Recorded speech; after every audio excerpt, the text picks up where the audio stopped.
Den Den. What, Ricky? Den Den. Yes, Ricky? Den Den. Ricky. Den Den. Hmm? Den Den. Ricky, what is it? Den Den. I'm right here, Ricky. Den Den. What, Ricky? Hi.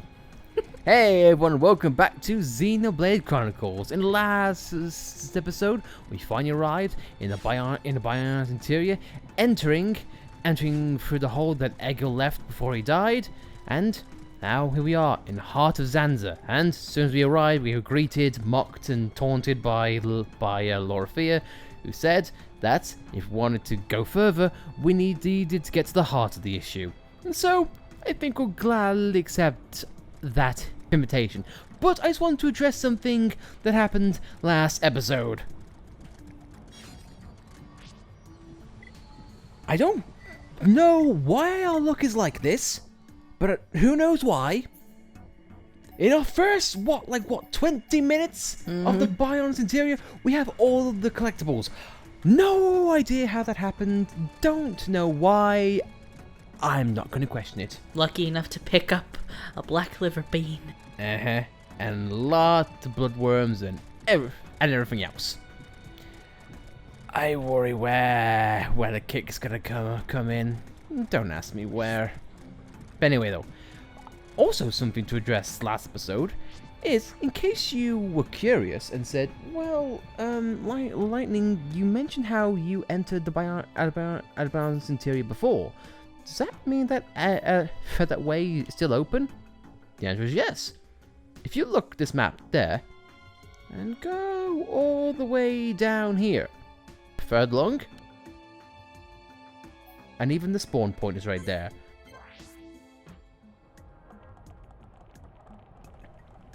Now, as we enter through the marsh, things have changed again. It's lighter, it's more lively, and the soundtrack's still the same. And that's not the only thing that changed. Now, the restoration has spread. The cells are up, and there's even more enemies. So much so, this place has actually evolved. It doesn't have not one unique monster. It has two. The joys and the fun. So, just give us a moment, and we are going to perhaps, hopefully, take down the ones that aren't going to give us much problem. So, we'll start off with the, I was going to say start off with the small cells, but looks like he's not going to leave us alone. But, I'm going to regret this. I'm going to ruin the mood.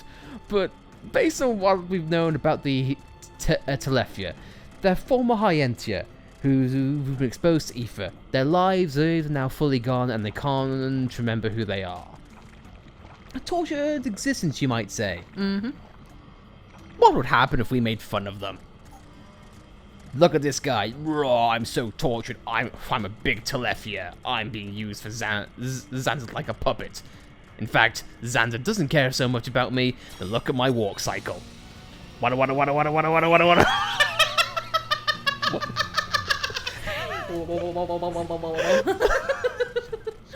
Well, essentially, what we did is we threw a rock at the guy, made fun of a fat guy walk. So much so, we're gonna do it again. Look at him go! Wada. He's so fun that we decided to cut the battle short, and he ran away. Rude. We want to set you free, so let us kill you already. There we are, fine. He brings the fight to us, I suppose. This is Vivid Anston. This guy is a big boy Telethia. And one of the things that I love so much is that if you remember, back in the Hyentia tomb, we actually fought this exact type of Telethia. So much so that it makes sense of how the Telethia back in the Tyrea fight was so easy to beat. This was pretty much a prototype. This was a low-level Telethia because Zanza had not yet reached the strength that he was meant to. At least not at this point. But anyway, enough about the backstory about how awesome this foreshadowing of the game is. We should probably get to his attacks. Of course, Soul Reed, which is that's Lefty's bread and butter. Invite to Despair, which can cause pierce and lock on, so not fun at all. Predation, which is a circle attack and can topple you, again not fun. Attention Seek, I'll give you 3 guesses what that can do. Delta Cannon, a single shot, and Ether Storm, which can knock you back. So overall, not that bad if you're prepared.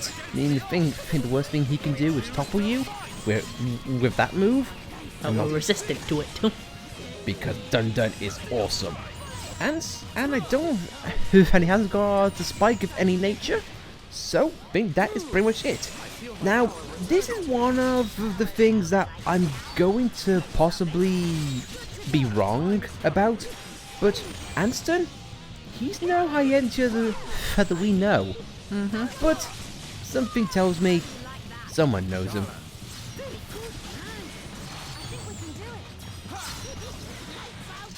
Okay, let's get going. And as you open up our books from here, from a skill, we get Burninate and Tantrum, which we already have, but you know, that'd be fine. I like how he inflicts lock on, but we get a lock on resist from him.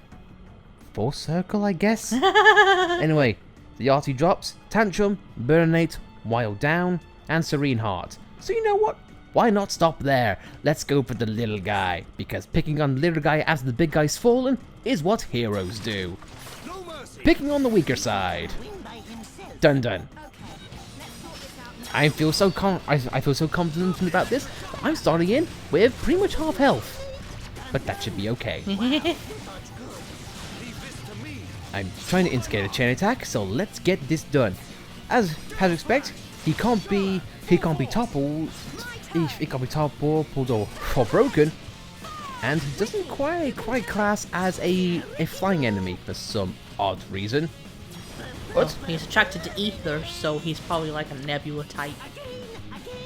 Makes sense, but still though, you can still break him and topple him during a chain attack. And as far as I know, I don't think he has any spikes to my knowledge, so that's all well and good. And I completely wasted Dunban's chain attack because Steel Strike was not yet present. He does have a spike, a physical defense down spike. Well, that was all well and good. Let's cheer up Ricky, and begin to see or read about his rundowns.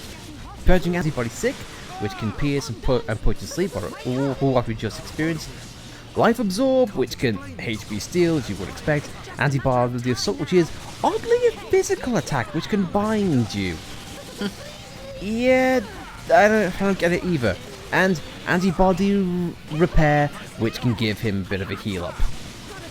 But if you can get past his sleep talent, not really that much of a problem. But like any unique monster of his caliber, mixed with the Mr. Waddle, as we shall call him, those two together, they can be packing quite a punch, and we are getting a game again! That is a rare, very, very rare gun to get. But hey, I'm not complaining. It could be selling fodder. Move over, Gatto's rifle. Anyway though, after I forget anything, the art books he drops: Blinding Blossom, Magstorm, Backslash, and Electric Gutbuster, aka a big fan of Dunban. But one thing that amazes me most about this place is that, no, the third lung is still open, that's amazing. Unique monsters, yeah. Collectibles now, and a spawn here, that's amazing and all that jazz. You know what the one thing that bugs me?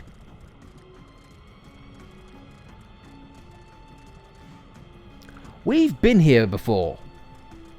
So if you look up there, that's a hole that leads back to the area in which we do. That's why the little line is walking away from the map. But the one thing that really bugs me is when we came here, there was a Nopon that said, hey, you can go up upstream and geyser and you get to next stage. The kid's still here. Somehow. And his dialogue doesn't change. Not at all bugged out by the cells next to him. I never expect to see anyone else in this place. You want to go up to the top? Wait there where water whooshes up. It'll shoot you really high. He's bouncing around as if nothing's going on. Amazing how the vivid Anston didn't get him. He's not saying anything about the monsters, or the fact that the Bionis moved, or that everything's lit up. If I was at Nopon, I'd only say one thing in this situation.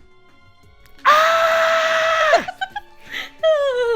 But enough about my screaming. Let's head up top and continue our way to the heart. But again, no, if I may just say, can we just stop and look and really appreciate and almost salivate at what this place is going to look like in HD? Because look, I'm going to love to see even the shimmery cells in absolute HDness. That is going to be a sight to see, and I applaud Monolith for going out of the way to do some of that. And yes, in case you couldn't see because you are short of sight, there's ether deposits in here. Apparently Zanza has crusted up mucus or something else in here. With that wind crystal deposit, ugh. Yep, I'm just gonna say, as of now, that is either solidified snot or solidified vomit. You take your pick, I don't care. Apparently that Telefia took exception to my comments, so just give us a moment. We fought this guy's last episode, nothing to worry about.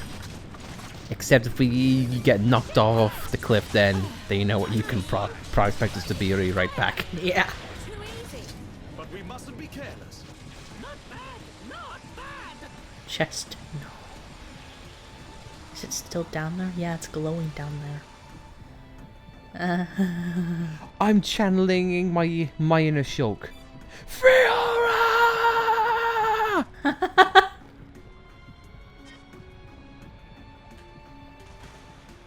I did it all for a crappy one chest. That's somehow not burning up in here. But I got a Telefia stem cell. No, come on, lift me up. Yep, yes, excellent. There you go, audience. You take a massive bump on the knee, but you can still come back. It's better to take a bump on the knee than to be dissolved into to nothingness and be burned alive. While Zanza's laughing. Yes. Ah, you're being absorbed into my cells. How lovely. Makes me wonder if it's like the Zanza talked about how everything that dies is he eats it, and it makes me wonder like if you have creatures that die, like an Armu or something, and it gets absorbed through the ground and then comes down in here and gets burned up in the Ether River, and that's how he eats it. I'm hoping so. Because that's the nicest option.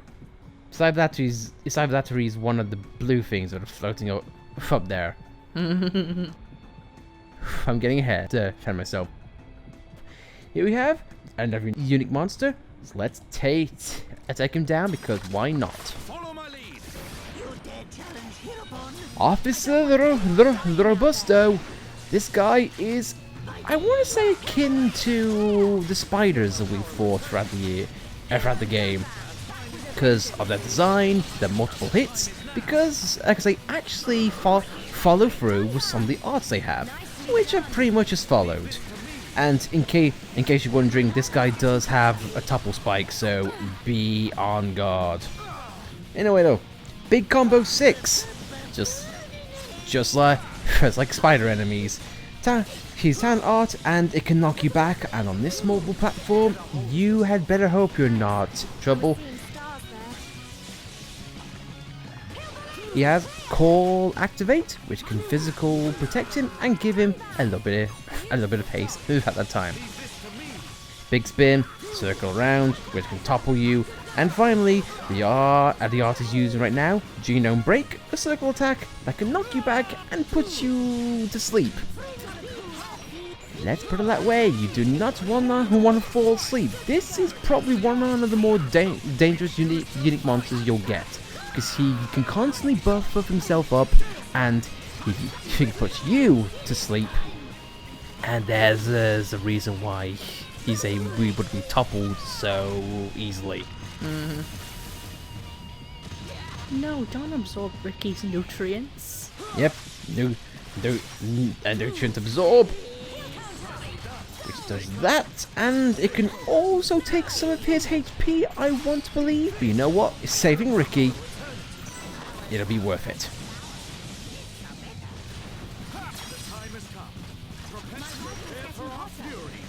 Let's do a chain attack. Make everything better. Apart from that, though, those things that I talked about, not really that kind of much of a bad thing. But plus side though, he can be put to sleep. So, yay.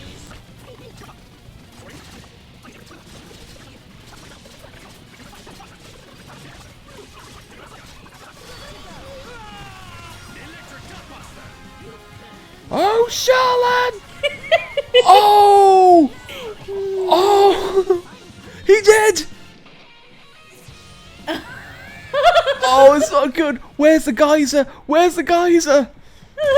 Oh, this is not good. Oh, not good. I'm not gonna make it. Oh no, this is the end for Dunban. Could you just quickly put on terrain defense? Oh, you can't. Nope. They thought of that.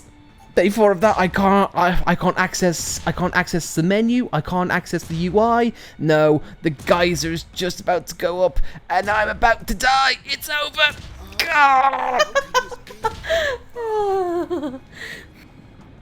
Your allies though remain at 1 HP while you die. Let's just say one player has at the worst luck.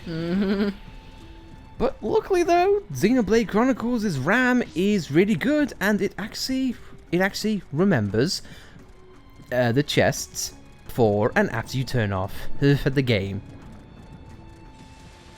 Let's just say Xenoblade is a technical marvel in more ways than one. If only if I could remember where the hell that chest was. I think you dropped down and then went up to it. So it's probably down there. Wait, as in down, as in like there? No, where the ether crystal deposit is. I think you dropped down and took the path there. Ah, thank you. Yes, I remember. Oh yeah, because this prick. Who growls. Well, you know what? I growl back, so saying, yeah. Yeah, because that's exactly what a growl is.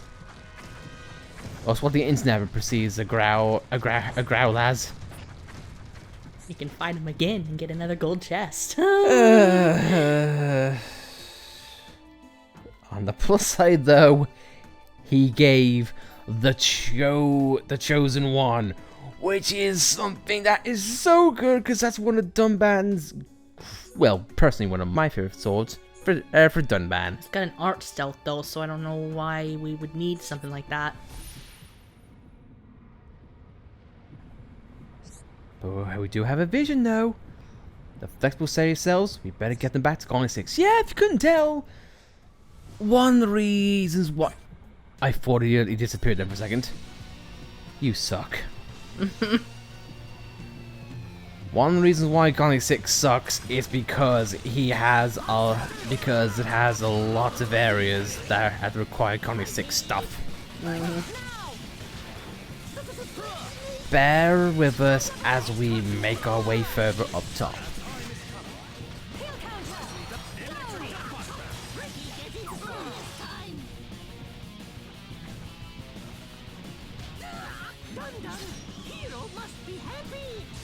Ricky, wake me up, not cheer me up.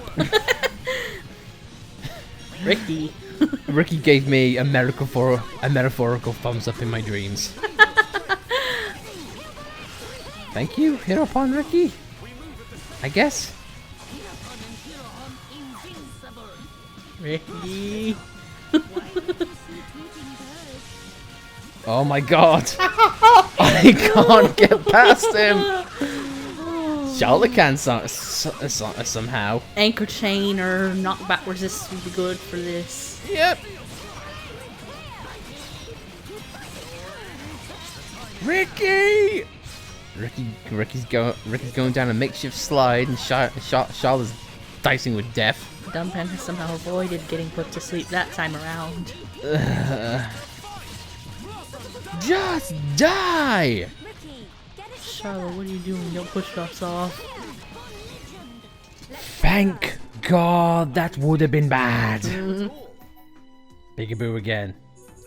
Please get more Zero Arms. I'll happily take that.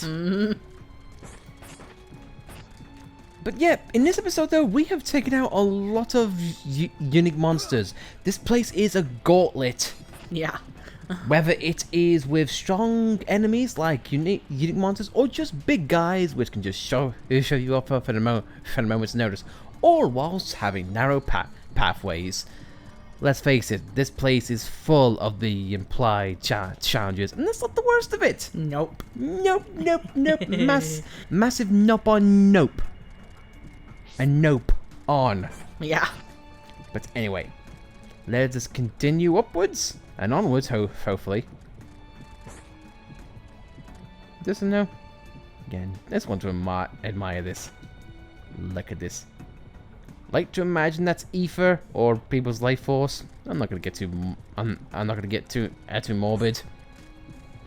Instead, let's move on and pass the blood pool for the blood god.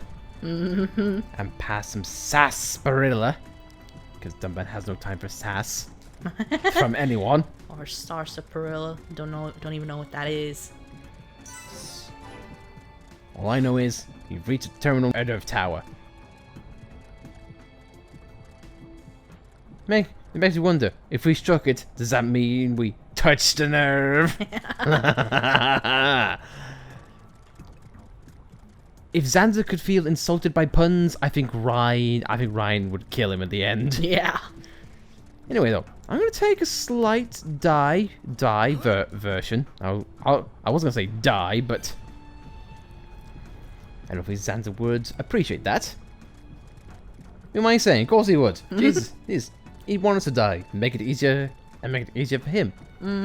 I just want to move past and just get the goods in an ether the deposit. And this time it's fitting that the monsters respawn, because it's just basically cells rebuilding themselves. This actually makes narrative sense, and that's why I love it. This though, I'm gonna guess, I don't know, frozen white blood cells? Probably. Hard to say, really. Or plaque. Plaque. Xander's dental plan is actually in his stomach. Or plaque like that gets in your arteries. There's artery plaque as well. You know more about the human body than I do, Alice, and in some ways it's kind of morbid. Watch your cholesterol levels, Zanza. No, don't tell him that. We want him to die.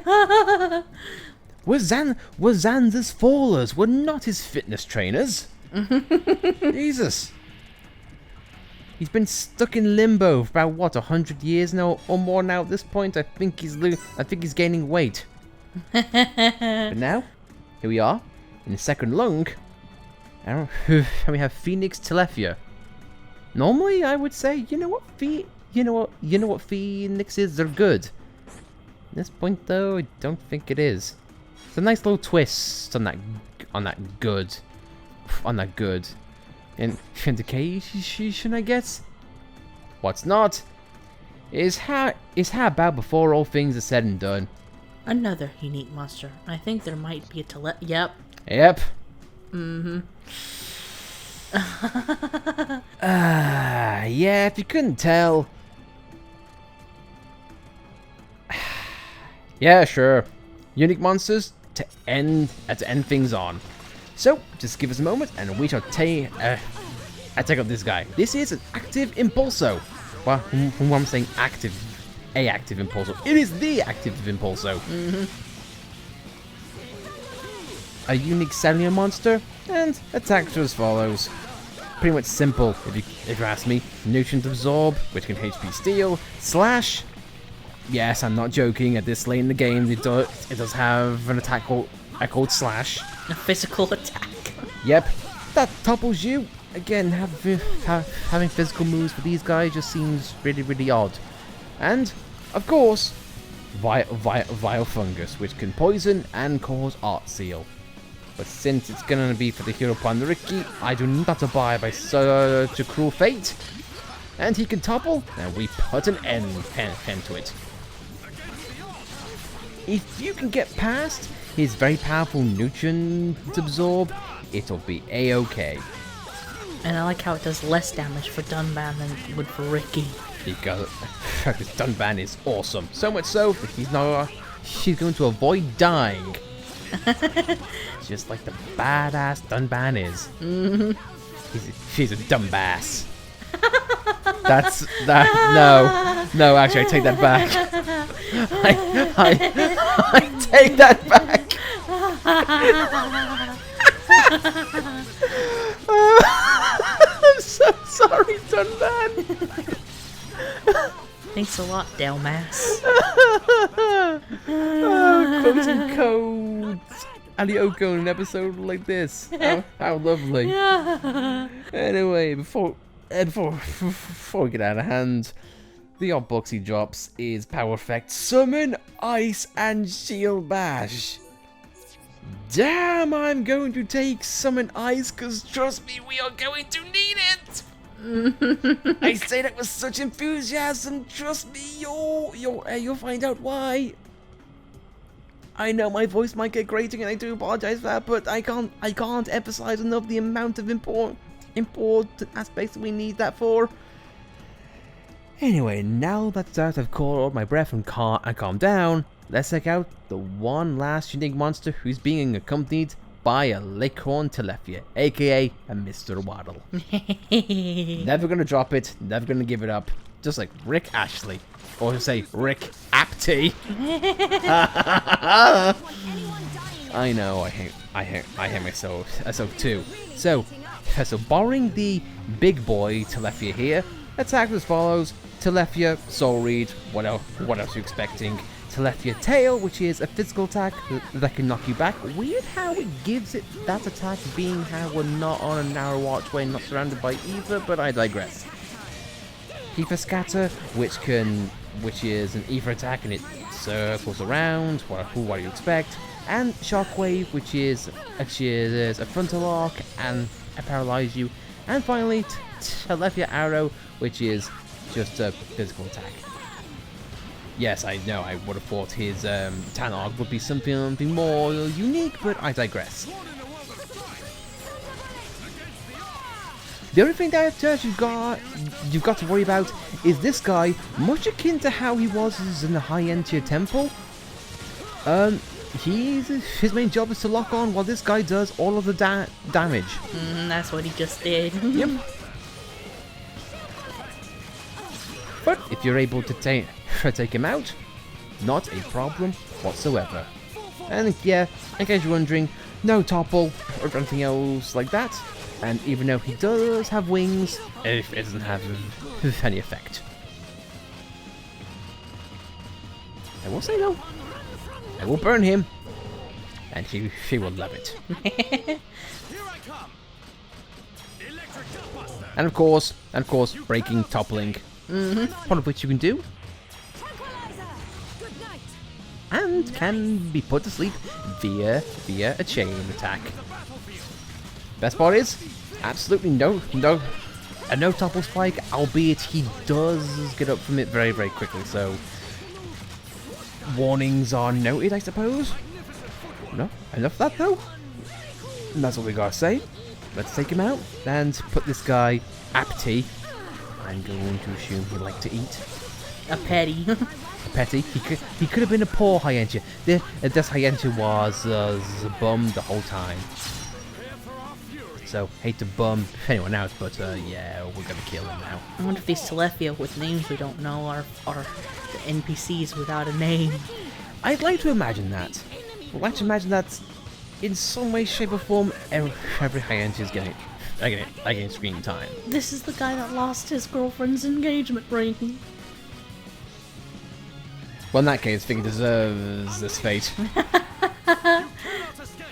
Which is kind of so because I wanted to kill him that way, but alright.